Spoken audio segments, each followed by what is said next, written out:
ఇండ్లనైనను విడిచిపెట్టిన ప్రతివాడును 100 రెట్లు పొందును. ఇదిగాక నిత్య జీవమును స్వతంత్రించుకొను. మరి ఆనందమయ్య గారి జీవితంలో ఇది 100% నిజమైంది. ఆయన కుటుంబం మరి అందరూ చెప్పిన మాటలు ఉన్నారు, ఇక్కడ లేరు, కానీ ఆయన మాత్రం అనేకుల కుటుంబాలలో ఒక సభ్యుడయ్యాడు. ప్రతి ఇల్లు ఆయన ఇల్లే, ప్రతి కుమారుడు ఆయన కుమారుడే, ప్రతి తల్లి ఆయనకు తల్లి. ఆ విధంగా అన్ని ఇండ్లు ప్రతి వాడును 100 రెట్లు పొందను. ఆనందమయ్య గారు తన జీవితంలో దానిని నెరవేర్చుకున్నాడు. అంత మాత్రమే కాకుండా ఇది కాక నిత్య జీవమును స్వతంత్రించుకొనును. ఈ సమయంలో ఆయన మృతదేహం కనబడుతూ ఉన్నది, కానీ ఆయన నిత్య జీవమును స్వతంత్రించుకున్నవాడై తండ్రి చెంతకు వెళ్ళాడు. ఇంతకాలం ఎవరినైతే ఆయన ప్రకటించాడో, ఎవరి దగ్గరకైతే అనేకులను నడిపించాడో, ఆ దేవుని యొక్క సన్నిధానానికి ఆయన వెళ్ళాడు. కాబట్టి ఆ పిలుపు ఎలాంటిది అనంటే, భక్తుడైనటువంటి మోషే 90వ కీర్తనలో పలుకుతూ ఉన్నాడు. 90వ కీర్తనలో ఆయన ప్రార్థన, దైవజనుడైన మోషే మానవుని యొక్క సృష్టిని రాసినటువంటి వాడు, ఆయన ప్రభువా తరతరముల నుండి మాకు నివాస స్థలము నీవే. నిజానికి ఆయన నివాస స్థలము ఎక్కడో ఎప్పుడో, ఆయనకు స్వతంత్రమైన లేకపోతే నిలువరమైనటువంటి నివాసం ఇక్కడ లేదు.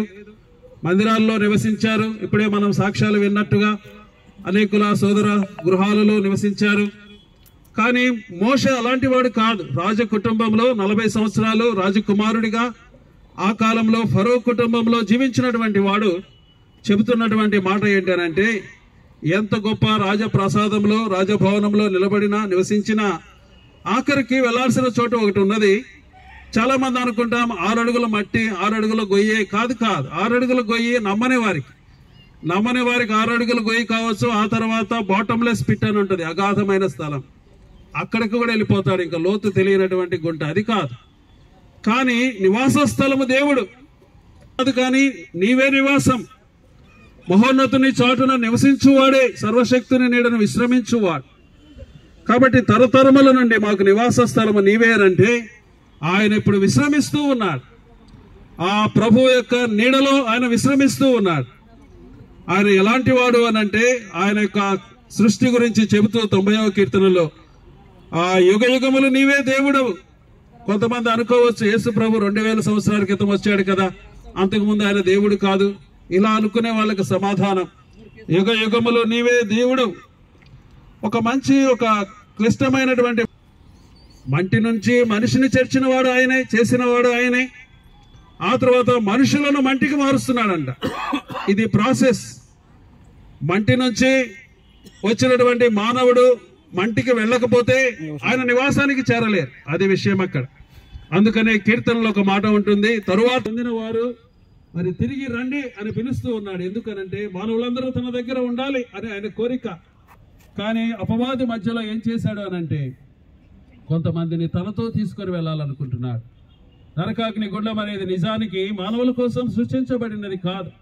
అపవాదికిని వాని దూతలకును సిద్ధపరిచిన నరకం అగ్నిగుండాన్ని అపవాది ఏం చేస్తున్నాడంటే, నాతో పాటు దేవుని సృష్టిలో కొంతమందిని తీసుకొని వెళ్ళాలి అని ప్రయాసపడుతూ ఉండగా, ఆయన ప్రయత్నం చేస్తూ ఉండగా, మరి ఆనందమయ్య లాంటి వారు ఏం చేస్తున్నారంటే, ఆ నరకం నుండి తప్పించడానికి వారికి చేతనంత ప్రయాస వాళ్ళు పడ్డారు. కాలినడకన వెళ్ళడం కానీ, ఆహారం లేకుండా ఉండడం కానీ, ఆ అవమానాలు నిందలు భరించడం కానీ, వీటన్నిటినీ భరిస్తూ వాళ్ళు చేసిన పని ఏంటనంటే, దేవుని దగ్గరకు పంపించడం. నరకాగ్ని గుండానికి లోనైనటువంటి మనుషులను దేవుని దగ్గరికి వెళ్ళడానికి వాళ్ళు సహాయం చేయడం. అయితే ఆ ప్రయత్నంలో ఆయన జీవితంలో అనేకమైన అనారోగ్య పరిస్థితులు కావచ్చు, కష్టమైనటువంటి పరిస్థితులు గుండా వెళ్ళాడు, కానీ దేవుని పనిని విడిచినవాడు కాదు.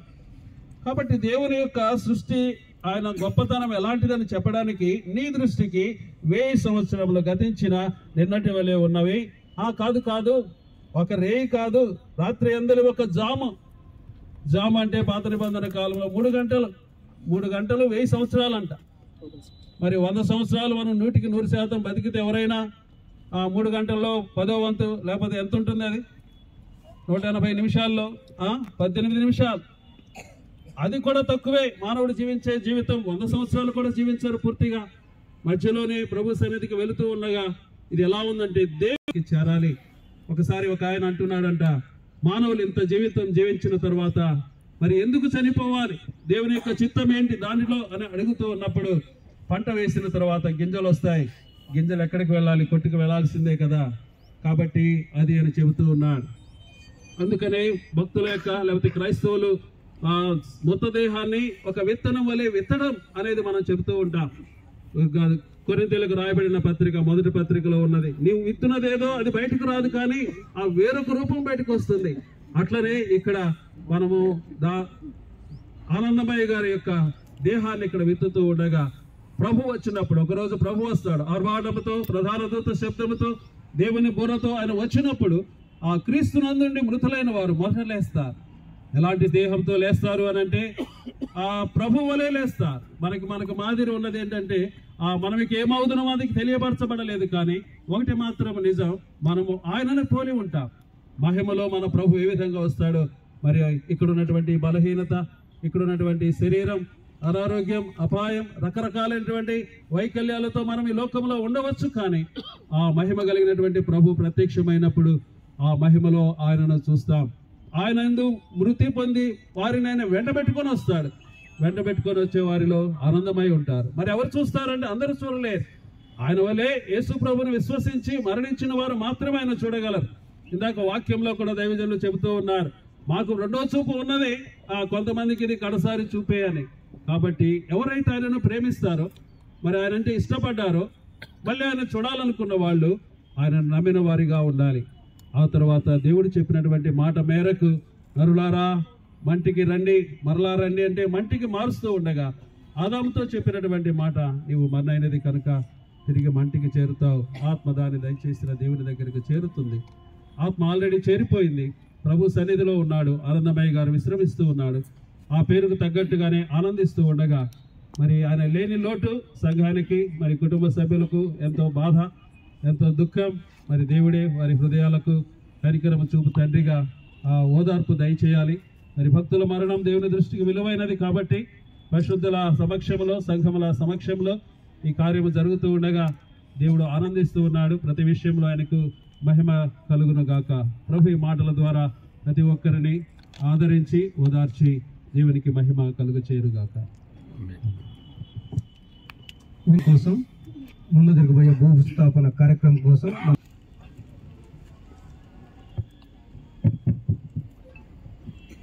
ప్రార్థన చేస్తున్నామండి. ప్రేమగల తండ్రి, దయగల ఆయన, పరిశుద్ధుడ దేవ, మీ ప్రియకుమారుడు మా ప్రభువైన యేసుక్రీస్తు నామములో మరొకసారి నాయన మరి మా తండ్రి మీకు స్తోత్రములు వందనాలు చెల్లిస్తున్నాం ప్రభువా. నిన్నటి దినాన మరి మా తండ్రి మీ దాసుని ఆనందమైన మరి మా తండ్రి మీ సన్నిధికి మీరు పిలుచుకున్నారు నాయన, మీకు స్తోత్రములు. మీ దాసుడు నాయన మరి మా తండ్రి అధిక బలం చేతనే జీవించాడు, అయితే వాటి వైభవం, ఆయాసం, దుఃఖంతోనే కాలం గడిపాడు తండ్రి. అందును బట్టి దేవా మీకు స్తోత్రములు. మీరు నిర్ణయించిన మరి మా తండ్రి సమయానికి నేను మీ దాసుని మీరు మీ నిత్య విశ్రాంతిలోనికి మీరు ఆహ్వానించుండగా మీకు స్తోత్రములు, మీకు వందనాలు చెల్లిస్తున్నాం. మీ దాసులు చేసిన సేవా పరిచయను, ఆయన క్రియలను నేను మరి మా తండ్రి అనేకులు సాక్షుల ద్వారా తెలియజేస్తుండగా దేవా మీకు స్తోత్రములు. వారి క్రియలు వారి వెంట పోనున్నట్లుగా తండ్రి మీ దాసుడు చేసిన చక్కటి సేవా పరిచయను నాయన మరి మా తండ్రి మీరు దీవించండి నాయన, మీరు ఆదరించండి, మీరు కృప చూపని వేడుకొంచున్నాం. విశేషంగా బంధువులను మరి మా తండ్రి కల్లూరు స్థానిక సంఘాన్ని మరి మా తండ్రి ఆదరించండి, మీరు ఓదార్చండి, మీరు ధైర్యపరచండి, మీరు కృప చూపని వేడుకొంచున్నాం. ఇంతమంది నాయన మరి మా ప్రభావ ప్రేమను మీ దాసుడు చురుకొని ఉండగా దేవా మీకు స్తోత్రం చెల్లిస్తున్నాం. ముందు జరగబోయే కార్యక్రమాన్ని మీరు దీవించండి నాయన, చక్కటి మీ కృప దయచేసి అన్ని విషయాల్లో మీరే మహింపొందమని యేసు ప్రభు ఘనమైన నామమున వేడుకుంటున్నాం మా తండ్రి. ఆమేన్.